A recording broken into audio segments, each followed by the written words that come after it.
मानव जीवन के शुरुआती 1000 दिन है। आप सभी माताएं बहनें जानती होंगी जो यहाँ पर हैं कि माँ के गर्भ में कोई भी बच्चा 9 महीने तक रहता है और ऑन एवरेज हम लोग एक महीने को 30 से काउंट करें तो 13 to 9 270 डेज होता है।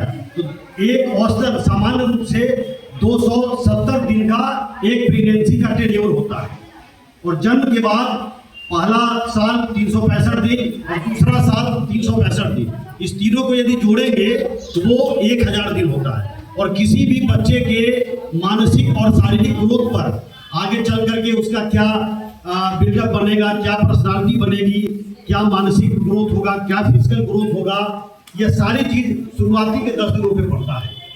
शुरुआती के 1000 दिनों पे का असर पड़ता है। तो हम लोगों का मुख्य उद्देश्य है यहाँ हमारे बीच जो पेशेंट्स आए हैं उनको जागरूक करें कि क्या आहार शैली होनी चाहिए शुरुआती के 1000 दिनों में जच्चा बच्चा दोनों के लिए, क्या लाइफ स्टाइल होना चाहिए, क्या एक्सरसाइज करना चाहिए, क्या व्यायाम करना चाहिए।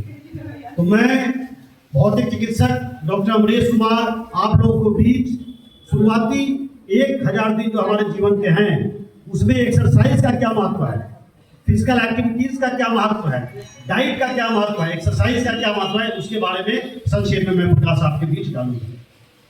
सबसे पहले हमारे यहाँ कुछ senior scholars, intern, final year students भी हैं। व्यायाम का कुछ बेसिक प्रिंसिपल्स होता है जिसको हम लोग यूनानी में रियाजत बोलते हैं।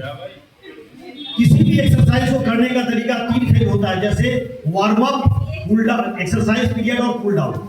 जब भी आप एक्सरसाइज किसी को प्लान करते हैं, किसी पेशेंट को ये करते हैं तो आप उनको 3 फेज में करना है। जैसे किसी भी एक्सरसाइज को करें तो सबसे पहले आप जॉगिंग को स्टार्ट करवाएं जिसको हम लोग वार्म अप कहते हैं, या ब्रिस्क वॉकिंग करवाएं आप। ठीक है, जैसे आपके घर से पार्क सपोज 500 मीटर दूर है तो आप ब्रिस्क तेज कदमों से चलते हुए जाते हैं तो आपका यह वार्म अप पीरियड। वहां पहुंचने के बाद जो आपका एक्सरसाइज का टूल्स है उन एक्सरसाइज को आप लोगों को गाइड करना है और जब एक्सरसाइज का सेशन का खत्म हो जाएगा तो फिर